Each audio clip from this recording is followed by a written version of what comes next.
मूल्यवान वस्तु की कद्र। बहुत समय पहले की बात है। एक गांव में एक बूढ़ा व्यक्ति रहता था। उसके दो बेटे थे। बूढ़ा वस्तुओं के उपयोग के मामले में कंजूस था और उन्हें बचा बचा कर उपयोग किया करता था। उसके पास एक पुराना चांदी का पात्र था। वो उसकी सबसे मूल्यवान वस्तु थी।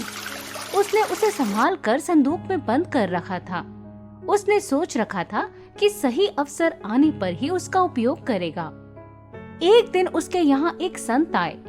जब उन्हें भोजन परोसा जाने लगा तो एक क्षण को बूढ़े व्यक्ति के मन में विचार आया कि क्यों ना संत को चांदी के पात्र में भोजन परोसूं। किंतु अगले ही क्षण उसने सोचा कि मेरा चांदी का पात्र बहुत कीमती है। गांव-गांव भटकने वाले इस संत के लिए उसे क्या निकालना। जब कोई राजसी व्यक्ति मेरे घर पधारेगा तब ये पात्र निकालूंगा। ये सोचकर उसने पात्र नहीं निकाला। कुछ दिनों बाद उसके घर राजा का मंत्री भोजन करने आया। उस समय भी बूढ़े व्यक्ति ने सोचा कि चांदी का पात्र निकाल लूं, किंतु फिर उसे लगा कि ये तो राजा का मंत्री है।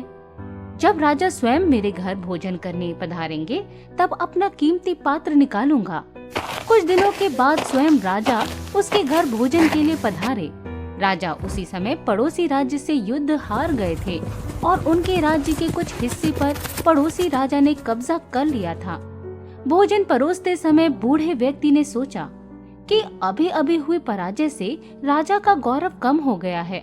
मेरे पात्र में किसी गौरवशाली व्यक्ति को ही भोजन करना चाहिए। इसलिए उसने चांदी का पात्र नहीं निकाला। इस तरह उसका पात्र बिना उपयोग के पड़ा रहा। एक दिन बूढ़े व्यक्ति की मृत्यु हो गई। उसकी मृत्यु के बाद उसके बेटे ने उसका संदूक खोला। उसमें उसे काला पड़ चुका चांदी का पात्र मिला। उसने वो पात्र अपनी पत्नी को दिखाया और पूछा, इसका क्या करें? पत्नी ने काले पड़ चुके पात्र को देखा और मुंह बनाते हुए बोली, अरे इसका क्या करना है? कितना गंदा पात्र है। इसे कुत्ते को भोजन देने के लिए निकाल लो। उस दिन के बाद से घर का पालतू कुत्ता उस चांदी के पात्र में भोजन करने लगा, जिस पात्र को बूढ़े व्यक्ति ने जीवन भर किसी विशेष व्यक्ति के लिए संभाल कर रखा। अंततः उसकी ये गत हुई। सीख: किसी वस्तु का मूल्य तभी है जब वो उपयोग में लाई जा सके।